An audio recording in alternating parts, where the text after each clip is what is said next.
All right, hey, I'm back again with some more East Front to add to my growing collection in that playlist. You can take a look through my playlists on my channel and you'll see some Eastern Front. This is the new era, the new release, second edition, 2021. One thing I never really read completely and totally was replacements, so I'll just go over it real quick. You have a unit rebuilding track here, and you're going to go from lowest to highest. Some units cannot be rebuilt, and you're going to know that by, you're going to see a little R on the counter. I think it's the upper right corner. I don't think I have an example. I haven't really punched this out yet, so I'm trying to keep it kind of neat and clean in case I have to set something up. Anyway, you're going to see a little R. Here's, I found one here. It's this artillery unit. Let's see if I can find it while looking through the camera. Yeah, here. Anyway, there's a little R right up there. See? That means it cannot be rebuilt. The Soviets all have that. You just kind of put that here, and they never move up. So you're going to get resupply points. Sorry, replacement points, and you're going to spend them to move units up to the active box. And then when they're in the active box, they can come in as reinforcements. And I just realized I cut that view off, so let me just move this up a little bit. So they're going to go up, and when they're in the active box, they can come in as reinforcements. So you kind of rebuild. You spend points to rebuild, and you move these up each turn, and eventually they'll come in. But you want to start here. Armor train, Soviet Zap units never go to the eliminated box, always go to the cadre box. So they come up here. Which I thought was interesting. One unit moves to the cadre box for the expenditure of one of either I or A type point for any type of unit. And there's a asterisk here. Only one NKVD unit can be rebuilt, strengthened per game turn. So how you do this and go up is, say you get some replacement points. I'll show you that in a minute. You look here. And they've really cleaned this up a little bit from the previous version, so I have to pardon me. I had some bad allergies today. One type I point for infantry, right? Two type I points for motorized and armored, anti-tank, stuff like that, engineers, and then one type A point for rocket launchers, artillery, armor. As you can see, type A is kind of rare. So let's take a look at that table. So say we had this guy in here, he's been eliminated. They put reference on here 7.13. Units in this box have lost most of their troops and equipment. One RP of either type will move any one eligible unit up to the cadre box. So you're not really rebuilding all their steps. You're just going to spend 1 point of either type that you get and move it up to here. One step side. Some of these counters have multiple steps, so this probably isn't a good example, but I think this would be one step left for this guy. Let's put his weak side up. And you move up here like that. Okay. You want to go low to high. They do recommend that when you're getting used to this, in practice, you rebuild the units in the active box, then move units from the cadre box up to the active box. Finish by moving units from the eliminated box up to the cadre box. This sequence ensures 1 box per turn limit. So the Soviet replacement table is here. Let me get it out from underneath the plexi. This is your Soviet replacement table. You can see that right here. What's going to happen is this. Soviet player receives most of his replacements by using this replacement table, right? During the replacement phase, the Soviet player uses the appropriate replacement table. So game turn 6 to 25, you use A. 26 to 50, you lose B. Look, I'm never going to see turn 50 in this game. Let's face it, right? I don't think that'll ever happen. Anyway, let's just use A. That's when the replacement starts. The tutorial scenario starts on game turn. I don't know. It starts on a weird game turn. I don't think I have it out. Let's see. Yeah, it starts on game turn 5 through 7. June 30th through July 1st. So this is June 30th through July 4th and 5th. 5, 6, 7. Dry. Okay. So we'll be in here, and The table can vary according to the scenario and the current turn. Each replacement table is divided into separate columns for each type. So number of strong points. So we're going to roll a die, which I don't have. And there's some modifiers to that, of course, because you can't just have a normal die roll. You got to modify it. There's DRM down here. And to celebrate me learning this game again, I've picked this super old Dungeons and Dragons die. Yeah. Yeah, that is an actual 10-sided with crayon. So you have to remember I'm kind of old. We're going to use this, the ugliest die I could find. Okay, so basically you're going to modify this die roll. +1 if it's mud or snow. And +1 for each mandated attack not made yet. And net DRMs cannot exceed +3. All right. You're going to get a certain number of I types. And you get other repels. There's an air in there. There's an A. So you really want to get these A's.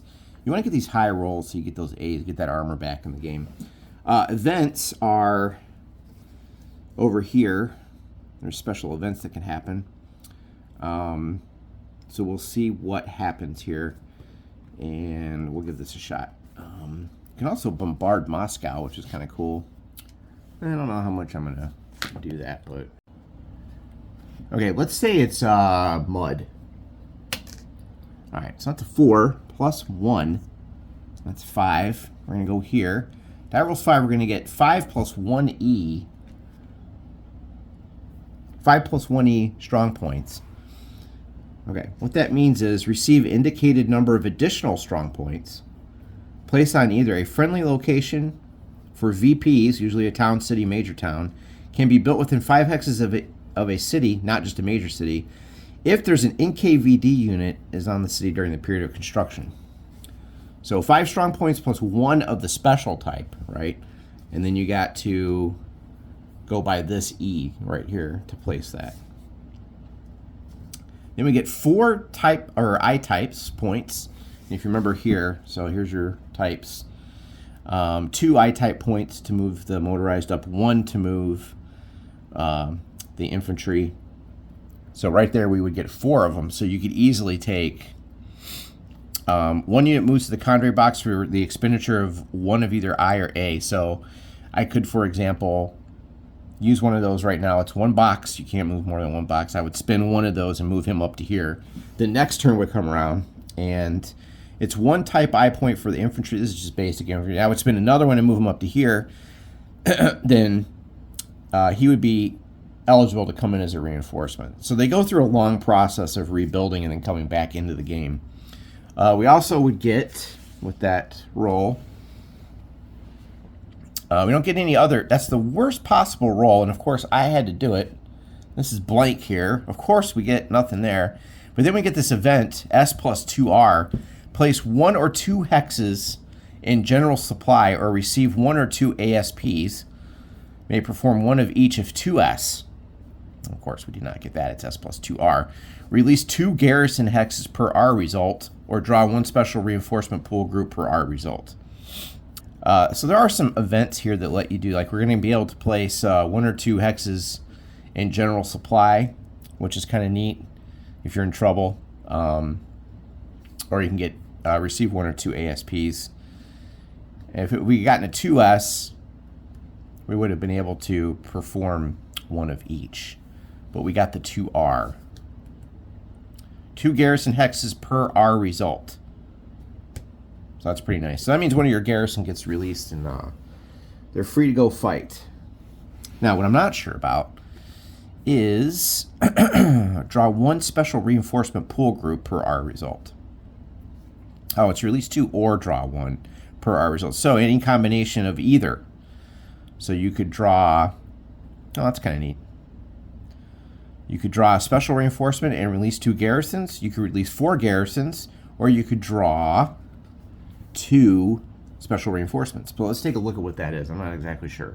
Now, normally, since I got the 5 points, or the 4 points of type I, you would put something on this track up here. You're supposed to kind of put a marker on that. So I would put it here, because we got 4 replacements.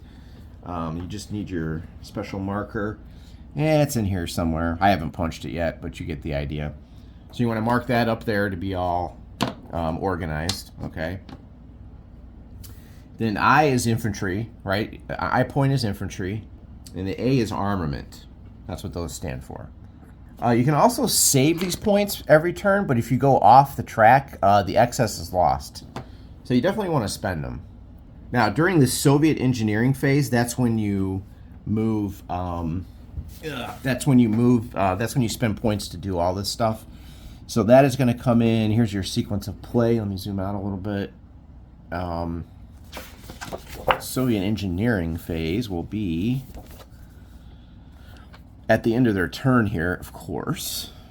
This is when you do your replacements, and it actually spells it out for you here, which is kind of cool.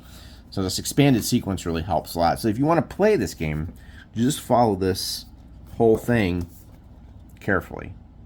They've taken great pains. GMT has done a really good job of cleaning up this rule book. So yeah, just point that out. Okay. V is aircraft. So there you go. We weren't sure what that was. V is aircraft. Okay, I literally made the worst possible roll other than a 1 on this chart to get absolutely nothing here. Only I could do that, and my luck on camera continues. Okay, special replacement points. So we would have got some strong points to put in, and those are pretty nasty. Those look like this. You're going to put those on the map here. And there's a whole section here. An E result gives the player 1 additional strong point under construction. Place these on or within 5 hexes of a friendly major city. So you're going to get these all over the map. Trust me, you're going to need a lot of these. So there's rules for that. Armored trains. You receive 1 armored train RP only as indicated on the setup cards. Spin the armored train RP in the Soviet engineering phase or it's lost. Zap units. Those are the guys we read about. These are like special training units. They kind of coddled these units together as troops fell back in early 1941. They call them Zap units. I call them garbage. That's pretty much how replacements work. Now, there's special event codes here. Like you see right here, like mandated attack. So, special event codes M, R, and S found on the replacement table indicate a single occurrence of that event.